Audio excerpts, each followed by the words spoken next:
Mariang mapalad sa pananalig mong tapat sa Diyos na tagapagligtas.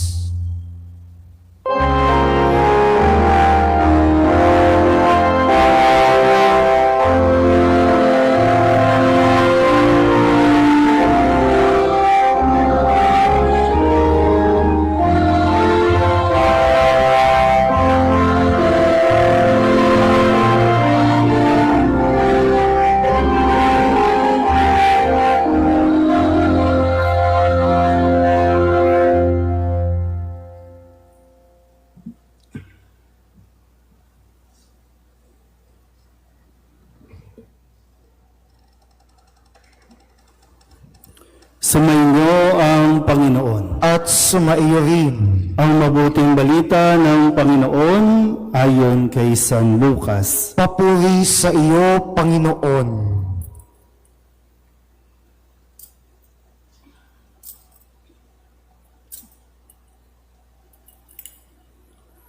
Si Maria ay nagmamadaling pumunta sa isang bayan sa kaburulan ng Huda.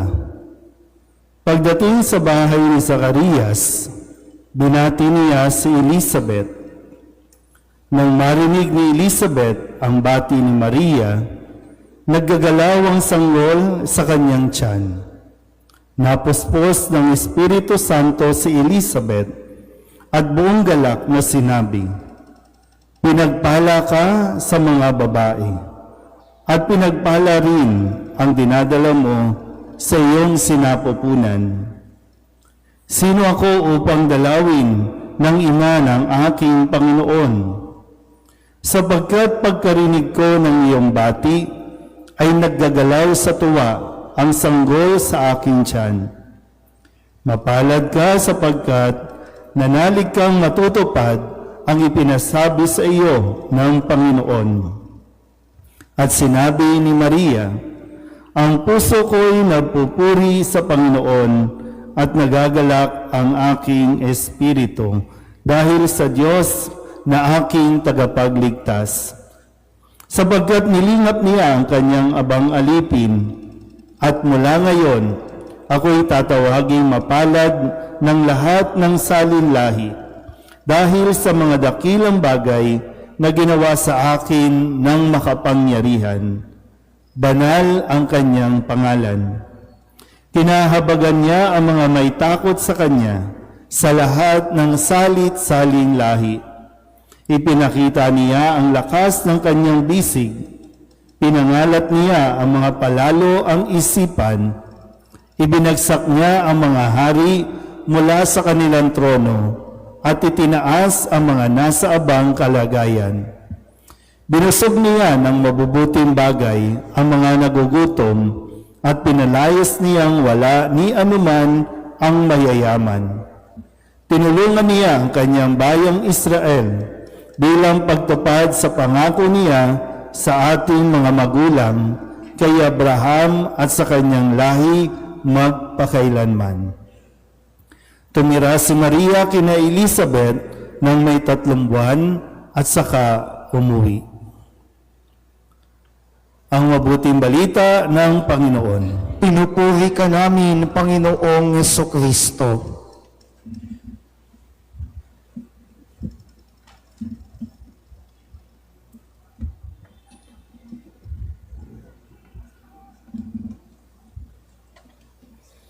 Magandang gabi po sa inyong lahat. Pakingitian po ang katabi, pakisabi sa katabi, maswerte ka, ako ang katabi mo ngayon. Pero baka mas magandang sabihin ay, blessed ako dahil ikaw ang katabi ko ngayon. Ngayong araw pong ito ay bumabaling tayo kay Maria, bumabaling tayo sa ating masintahing ina sa titulong Our Lady of the Miraculous Medal. At binabalikan natin yung kanyang pagpapakita kay Saint Catherine Labore noong 1830. Alam niyo po itong pagpapakitang ito ng mahal na Birhen noong mga panahong iyon ay naganap sa gitna ng kaguluhang panlipunan. at kaguluhang pampolitika doon sa Pransya. Kaya nga, yung mensahe ng mahal na Birhen ay mensahe niya para sa atin ngayon. Kung papaanong sa panahong iyon, magulo ang lipunan, magulo ang politika, tila nangungusap din sa atin ang mahal na Birhen sa panahon natin ngayon dito sa Pilipinas, na magulo din ang lipunan at magulo din ang politika. At yung pagpapakita ng mahal na Birhen nung panahong iyon, nagkaloob ng pag-asa. It brought a message of hope, a message of consolation, a message of divine intervention. Yun pong miraculous medal na isinusuot po nating lahat ay hindi lamang po parang palamuti, hindi lang parang alahas, ito po ay tanda ng pagtitiwala, paalala ng makainang pagkalinga, ng pagprotekta ng ating mahal na ina, na palagi niya tayong inaanyayahang manalig sa pangako ng Diyos. Sa gabing ito, pagnilayan po natin si Maria bilang tagapaghatid ng pag-asa. Dalawang bagay po yung itinuturo sa atin ni Maria, papaano bubukal ang pag-asa sa atin pong mga buhay. Una, sa pamamagitan ng pagtitiwala sa pamamaraan at panahon ng Diyos. At ikalawa, mayroong pag-asa kung marunong tayong magmalasakit sa ating kapwa. Una, pagtitiwala sa pamamaraan at panahon ng Diyos. Pansinin niyo po yung sunod-sunod na mga nangyari sa Ebanghelyo. Parang wrong timing. Parang mali ang mga timing. Pansinin ninyo, ini-imagine ko po, dalawang buntis, si Maria at si Elizabeth, dalawang buntis na naghahalakhakan sa kanilang pagkikita, sapagkat pareho silang ginulat ng Diyos. Si Maria, batang-bata pa, mga 14 years old, pero buntis.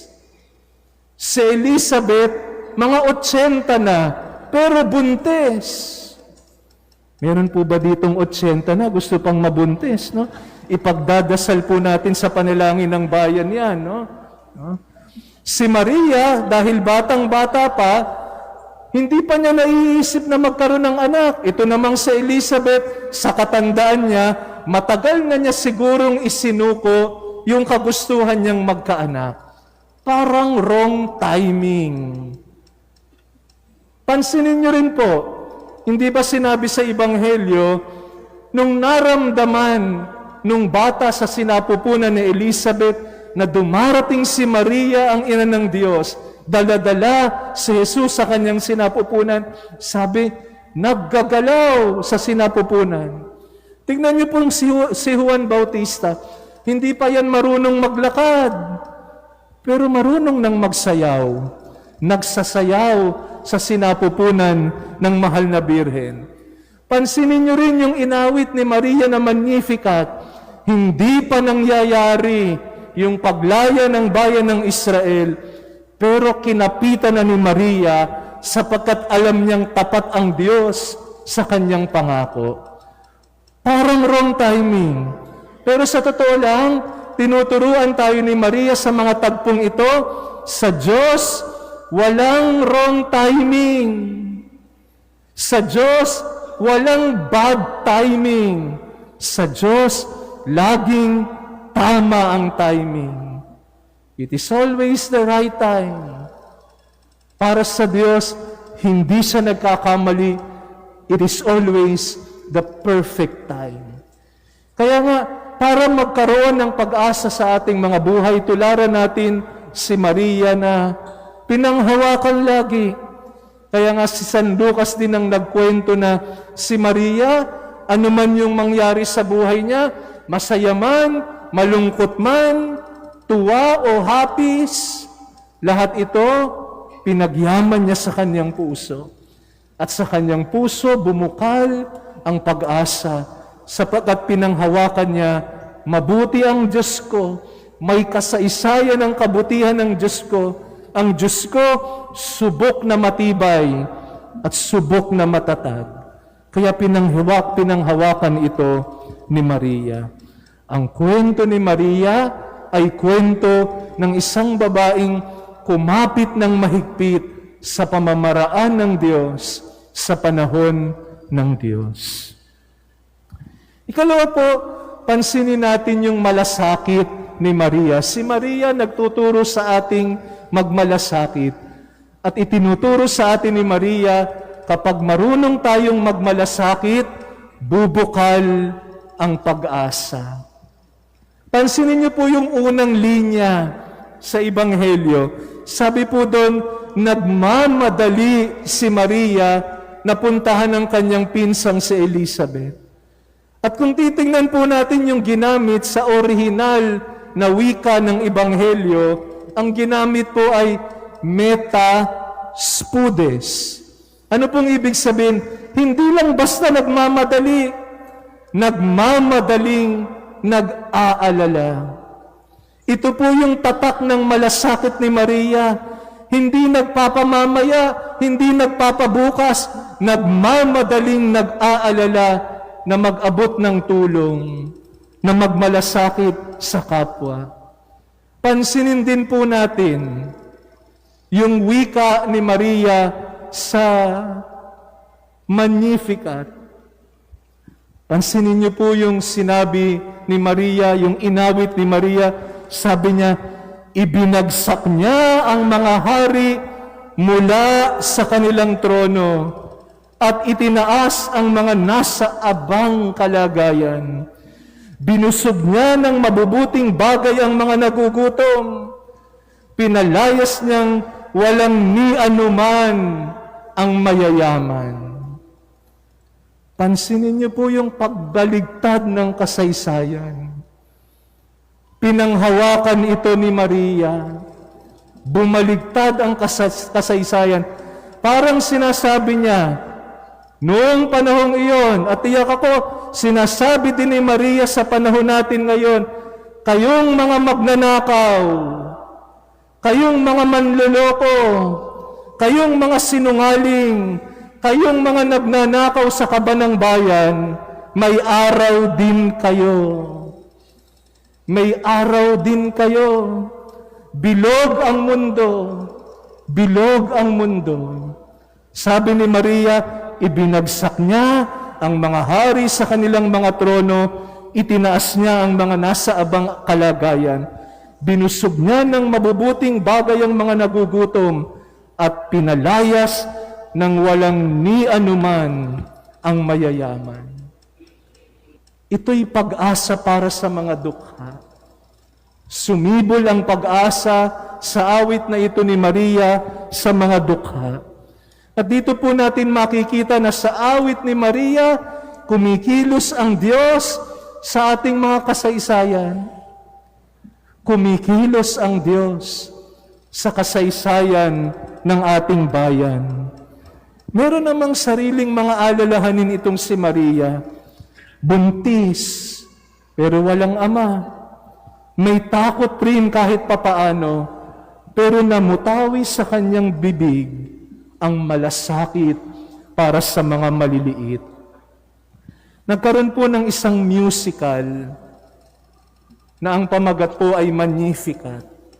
At ito po ay tungkol sa buhay ni Maria, magmula ng musmus pa siya hanggang sa kanyang pagtanda. At kakaiba po yung pagkikwento kasi ang alam po natin na inawit ni Maria yung Magnificat, minsan lang nitong tagpong ito na dinalaw ni Maria si Elizabeth sa kanilang tahanan.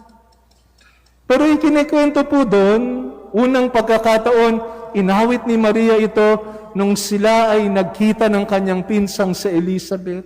Sabi niya, ang puso ko'y nagpupuri sa Panginoon, nagagalak ang aking espiritu sa Diyos na aking tagapagligtas. Pero dumating yung punto, nanganganib ang buhay ni Jesus. Kailangan nilang itakbo sa Ehipsyo. At habang tumatakbo sila dahil pinag-iinitan ng sanggol na si Jesus ni Herodes, umaawit daw si Maria. Sa gitna ng kanyang takot, sa gitna ng kanyang pangamba, ang sabi ni Maria, ang puso ko'y nagpupuri sa Panginoon. Nagagalak ang aking espiritu sa Diyos na aking tagapagligtas. Minsang pumunta sila sa templo para ialay si Jesus. Pero sabi ng matandang si Simeon, yung anak mo magiging dakila, pero magdurusa. Para daw tinarakan ng balara ang puso ni Maria, pero sa gitna ng sakit na nararamdaman ni Maria sa kanyang puso, sabi po dun sa kwento, umawit ang puso ni Maria. Ang puso ko'y nagpupuri sa Panginoon. Nagagalak ang aking espiritu sa Diyos na aking tagapagligtas. Hanggang sa paanan ng krus, si Maria, habang nasasaksihan niya ang kanyang anak na si Jesus sugatan, naghihingalo, umawit pa rin itong si Maria. Ang puso ko'y nagpupuri sa Panginoon, nagagalak ang aking espiritu sa Diyos na aking tagapagligtas. Ano man po yung pinagdadaanan mong bahagi ng buhay mo ngayon, misteryo ng tuwa ba yan? Tagumpay, mataas na grado, mataas na sahod, umawit ka. Ang puso ko'y nagpupuri sa Panginoon. Nagagalak ang aking espiritu sa Diyos na aking tagapagligtas. Meron ka bang karamdaman ngayon? Meron bang alitan sa inyong pamilya? Umawit ka pa rin. Katulad ni Maria, ang puso ko'y nagpupuri sa Panginoon. Nagagalak ang aking espiritu sa Diyos na aking tagapagligtas. Ang awit na ito hanggang sa paanan ng krus.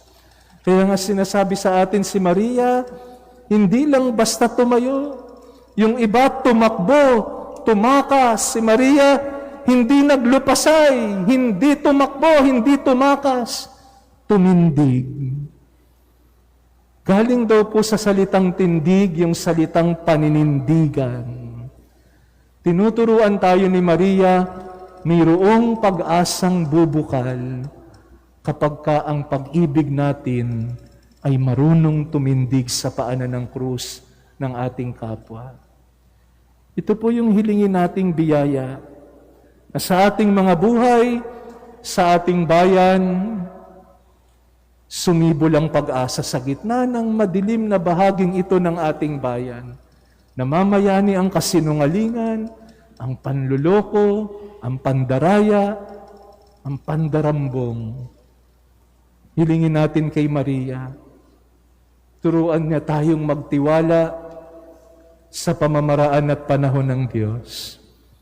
Hilingin natin kay Maria, turuan niya tayong magmalasakit at tumindig ng tapat sa paanan ng krus ng ating kapwa upang sumibol ang pag-asa sa ating mga buhay at sa ating bayan. Amen.